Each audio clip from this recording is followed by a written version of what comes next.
വികസനം വികസനം വികസനം വേണം. നമ്മുടെ നാട്ടിൽ വികസനം വരണം. അതിനൊരു മാറ്റം അനിവാര്യമാണ്. ന്യൂനപക്ഷങ്ങൾ ബി ജെ പിക്ക് വോട്ട് ചെയ്യരുത് എന്ന് ആരാണ് ആഗ്രഹിക്കുന്നത്?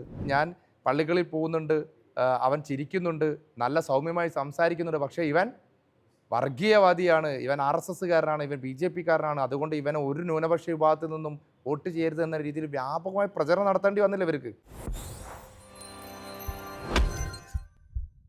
വോട്ടുകളെല്ലാം പെട്ടിയിലായി കഴിഞ്ഞിരിക്കുകയാണ്. ഇനി കാത്തിരിപ്പിൻ്റെ ദിവസങ്ങളാണ്. കോഴിക്കോടിനെ സംബന്ധിച്ച് ബി ജെ പിക്ക് ഏറെ നിർണായകമാണ് കോഴിക്കോട് സൗത്ത് മണ്ഡലം. ഏറെ പ്രതീക്ഷയോടെ നോക്കിക്കാണുന്ന ഒരു മണ്ഡലം കൂടിയാണ്. സൗത്ത് മണ്ഡലം NDA സ്ഥാനാർത്ഥി ടി രനീഷ് നമ്മളോടൊപ്പം ചേരുകയാണ്. സൗത്ത് മണ്ഡലമായിരുന്നു തുടക്കം മുതൽ വലിയ ആവേശം, വലിയ ചർച്ച. അതെ, ആദ്യം മുതൽ തന്നെ റനീഷ് വലിയ ആത്മവിശ്വാസത്തിലായിരുന്നു. എന്താണ് ഇലക്ഷൻ കഴിയുമ്പോഴുള്ളൊരു ഫീൽ? എന്താ? ആ ആത്മവിശ്വാസത്തിന് ഒരു കുറവുമില്ല. നമ്മൾ ഈ ഇലക്ഷനിൽ മുന്നോട്ട് വെച്ചൊരു വലിയ കാഴ്ചപ്പാടുണ്ട്. മാറി മാറി ഭരിച്ചിട്ടുള്ള രണ്ട് മുന്നണികളും ഇവിടെ വികസനം എന്ന കാര്യത്തിൽ എന്താണ് ചെയ്തതെന്ന് ഇവിടുത്തെ ജനങ്ങൾ ചർച്ച ചെയ്യണം എന്നുള്ളതാണ് നമ്മൾ മുന്നോട്ട് വെച്ചിട്ടുള്ള കാഴ്ചപ്പാട്. അതുകൊണ്ട് തന്നെ മറ്റ് പല കാഴ്ചപ്പാടുകൾക്കും അപ്പുറം, പ്രത്യയശാസ്ത്രങ്ങളുടെ ഭിന്നിപ്പിനപ്പുറം നമുക്കിവിടെ എന്ത് വേണം? നമ്മുടെ നാട്ടിൽ വികസനം വേണം. അതുകൊണ്ട് ആദ്യം മുതലേ മുന്നോട്ട് വെച്ച കാഴ്ചപ്പാട് ഇതാണ്: വികസനം വികസനം വികസനം വേണം. നമ്മുടെ നാട്ടിൽ വികസനം വരണം. അതിനൊരു മാറ്റം അനിവാര്യമാണ്. അതുകൊണ്ടാണ് മാറ്റം സൗത്തിൽ നിന്ന് തുടങ്ങാമെന്നാണ് ക്യാപ്ഷൻ തന്നെ ഞങ്ങൾ എടുത്തത്. അപ്പോൾ ആ ഒരു മാറ്റത്തിനൊപ്പം ജനങ്ങൾ നിൽക്കുമെന്നുള്ള എൻ്റെ ആത്മവിശ്വാസമാണ് അന്നും ഇന്നും ഞാൻ വിജയിക്കുമെന്ന് നിങ്ങളോട് പറയാൻ കാരണം.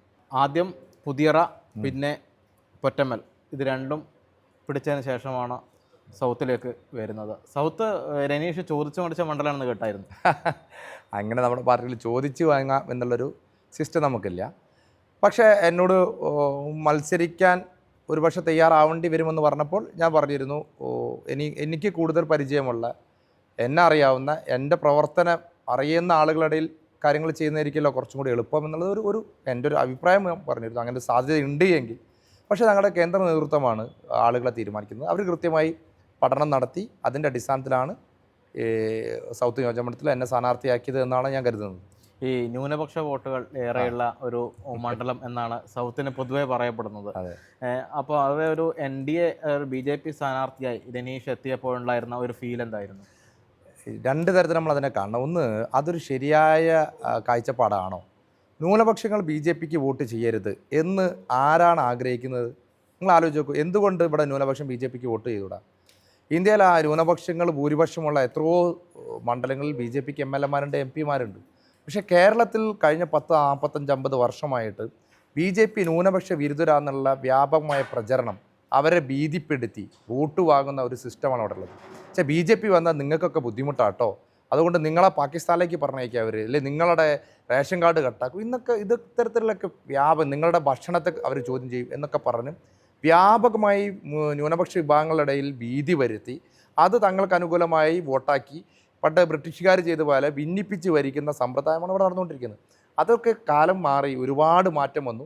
ന്യൂനപക്ഷ വിഭാഗങ്ങളിൽ നല്ലൊരു ശതമാനം ആളുകൾ നമുക്ക് വോട്ട് ചെയ്യും എന്നുള്ള ആത്മവിശ്വാസം എനിക്കുണ്ട്. എങ്ങനെയാണ് സൗത്ത് മണ്ഡലത്തിലെ ഒരു പ്രതീക്ഷ? എങ്ങനെയാണ് ഇപ്പം ഇലക്ഷൻ കഴിഞ്ഞപ്പോൾ അവസാന സമയം നമ്മൾ മനസ്സിലാക്കണം? നിങ്ങൾ ഈ പറഞ്ഞ ന്യൂനപക്ഷ ഭൂരിപക്ഷം എന്നുള്ള തന്ത്രം ഇവിടെ ഉപയോഗിച്ചല്ലോ. അവസാന സമയം എന്താ ചെയ്തത്? ഇവിടുത്തെ UDF ആയാലും LDF ആയാലും അവസാന സമയം ചെയ്തത് വർഗീയ പ്രചരണം നടത്തിയിട്ടുള്ളത്. എനിക്കെതിരെ ഞാൻ പള്ളികളിൽ പോകുന്നുണ്ട്, അവൻ ചിരിക്കുന്നുണ്ട്, നല്ല സൗമ്യമായി സംസാരിക്കുന്നുണ്ട്, പക്ഷേ ഇവൻ വർഗീയവാദിയാണ്, ഇവൻ RSSകാരനാണ്, ഇവൻ BJP കാരനാണ്, അതുകൊണ്ട് ഇവനെ ഒരു ന്യൂനപക്ഷ വിഭാഗത്തിൽ നിന്നും വോട്ട് ചെയ്യരുത് എന്ന രീതിയിൽ വ്യാപകമായി പ്രചരണം നടത്തേണ്ടി വന്നില്ല ഇവർക്ക്. എന്താ കാരണം? മുസ്ലിം സമുദായത്തിൽ നിന്ന് പോലും നമുക്ക് സ്വീകാര്യത കിട്ടിയപ്പോൾ അത് പൊളിക്കണം. ഒരിക്കലും റനീഷ് എന്ന വ്യക്തി ഇവിടെ വിജയിക്കാൻ പാടില്ല. UDF ജയിച്ചാലും വേണ്ടില്ല, LDF ജയിച്ചാലും വേണ്ടില്ല, BJPയുടെ ഒരു പ്രതിനിധി ജയിച്ചു വരരുത് എന്നുള്ള കാഴ്ചപ്പാട് പാവപ്പെട്ട ജനങ്ങളുടെ ഇടയിലേക്ക് വിഷം കുത്തിവെക്കുന്ന നിലപാട് UDF LDF ഇവിടെയും സ്വീകരിച്ചല്ലോ. അപ്പോൾ അതാ പറഞ്ഞത്. കാരണം ഇവിടെ വികസനമല്ല ചർച്ച ചെയ്യേണ്ടത്. ഇവിടെ വികസനം ചർച്ച ചെയ്താൽ എന്ത് സംഭവിക്കും? ഈ രണ്ട് മുന്നണികളും ജനങ്ങൾ ഒഴിവാക്കുമെന്ന് കൃത്യമായി, തിരസ്കരിക്കുമെന്ന കൃത്യമായ ബോധ്യത്തിൻ്റെ അടിസ്ഥാനത്തിൽ അവസാനം പറഞ്ഞത് മതമാണ്. മതാടിസ്ഥാനത്തിൽ വോട്ടുകൾ ഭിന്നിക്കണം എന്നുള്ള ആ ഒരു കാഴ്ചപ്പാടോടുകൂടി ഇവിടെയും പ്രവർത്തിച്ചു. ഇതുതന്നെയാണ് കേരളത്തിലെ എല്ലാ സ്ഥലങ്ങളിലും ചെയ്യാറ്. ഇവിടെ വികസനം ചർച്ച ചെയ്യാനോ നമ്മുടെ നാടിനെ കുറിച്ച് ചർച്ച ചെയ്യാനോ അല്ല താല്പര്യം. അവസാനം വോട്ട് കിട്ടാൻ എന്ത് ചെയ്താൽ മതി? മതം പറഞ്ഞാൽ മതി. ഇപ്പോൾ വോട്ട് ഒക്കെ പെട്ടിയിലായി കഴിഞ്ഞ ശേഷം മുന്നണികളൊക്കെ ഇതിൻ്റെ വിലയിരുത്തലുകളൊക്കെ നടത്തി. ഇപ്പം UDFൻ്റെ ഭാഗത്തു നിന്ന് വന്നു, LDFൻ്റെ ഭാഗത്തു വന്നു. പക്ഷെ അവരൊക്കെ ഇപ്പം സൗത്തിൻ്റെ കാര്യത്തിലൊരു ആശങ്കയിലാണ്. അതെ, തീർച്ചയായിട്ടും ഒരു മുന്നണികൾക്കും ഇതുവരെ ഈ സമയം വരെ നമ്മൾ ഇൻ്റർവ്യൂ ചെയ്യുന്ന സമയം വരെ ഞങ്ങൾ ഇത്ര വോട്ടിന് വിജയിക്കുമെന്ന് ഈ രണ്ട് മുന്നണികൾക്ക് പറയാൻ സാധിച്ചിട്ടില്ല. എന്താ കാരണം?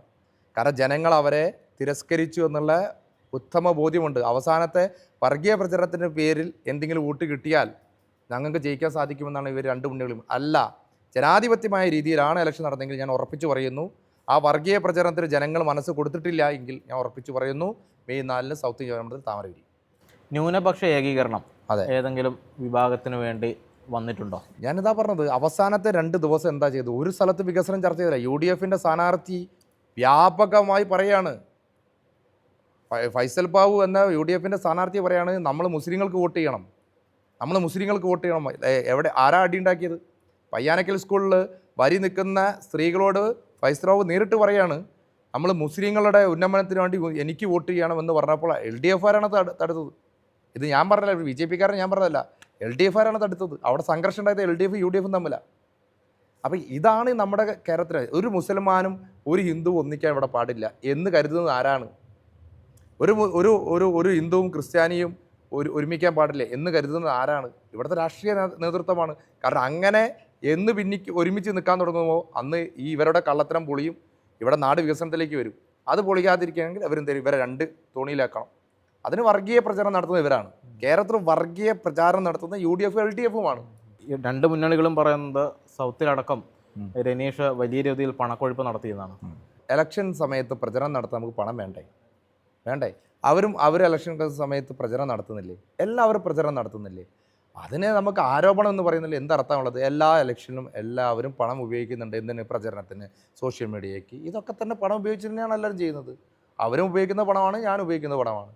അതിൽ കൂടുതൽ ഏറ്റക്കുറച്ചിലുകൾ ഉണ്ടോ എന്നുള്ളതല്ലേ. എന്നെ സംബന്ധിച്ചിടത്തോളം ഞങ്ങളുടെ പ്രവർത്തകർ കഷ്ടപ്പെട്ട് പണം പിരിച്ച് അവരുടെ കയ്യിൽ നിന്നെടുത്ത പണം ഉപയോഗിച്ചിട്ടാണ് നമ്മൾ കൂടുതലും പരിപാടികൾ സംഘടിപ്പിച്ചിട്ടുള്ളത്. കഴിഞ്ഞ ദിവസം MA ബേബി അടക്കം പറഞ്ഞിരിക്കുന്നത് BJPയുടെ വളർച്ച അഭൂതപൂർവമായി വന്നിരിക്കുന്നു, അത് ശ്രദ്ധിക്കേണ്ടിയിരിക്കുന്നു എന്നാണ്. ഉദാഹരണമാണല്ലോ കോഴിക്കോട് സൗത്ത്. 8600 വോട്ടുണ്ടായിരുന്ന കോഴിക്കോട് സൗത്ത് ഇന്ന് ജയിക്കുമോ തോക്കുമോ എന്നുള്ള രീതിയിലേക്ക് ചർച്ചയിലെത്തിയല്ലോ. വെറും 8600 വോട്ടിരുന്ന 8600 വോട്ട് BJP കിട്ടിയിരുന്ന സൗത്താണ്. കഴിഞ്ഞ 15 വർഷം കൊണ്ട് കഴിഞ്ഞ പ്രാവശ്യം 24,873 25,000 വോട്ടാക്കി. തീർച്ചയായും നോക്കാമല്ലോ നമുക്ക്. നമ്മൾ പ്രതീക്ഷിക്കുന്ന 50,000-നകത്ത് വോട്ടുകൾ നമ്മൾ പിടിക്കുമെന്നുള്ളതാണ് പ്രതീക്ഷ. നേരെ ഡബിൾ ആവും എന്നുള്ളതാണ് പ്രതീക്ഷ. നേരത്തെ കൗൺസിലറായ പൊറ്റമ്മൽ അതുപോലെ പുതിയ വാർഡിൻ്റെ ഒരു മാതൃകയാണോ സൗത്തിലേക്ക് സ്വീകരിക്കുന്നത്? കൃത്യമായിട്ടും അവിടെ എന്താണോ നിങ്ങൾ ചർച്ച ചെയ്തത് അതന്നെ അവിടെ ചേർത്ത് വികസനമാണ് ഞങ്ങൾ ചർച്ച ചെയ്യുന്നത്. ഈ നാടിൻ്റെ വികസന മുരടിപ്പിനെതിരെ മാറ്റം വേണം. ജാതി മത വർഗ ചിന്തകൾക്കപ്പുറം നമുക്ക് വികസനം വേണമെന്ന കൃത്യമായ കാഴ്ചപ്പാടാണ് ഞങ്ങൾ ജനങ്ങളുടെ മുന്നിലേക്ക് വെച്ചിട്ടുള്ളത്. അത് പൊളിക്കാനാണ് അവസാന 2 ദിവസം വർഗീയ പ്രചരണം നടത്തിയിട്ടുള്ളത്.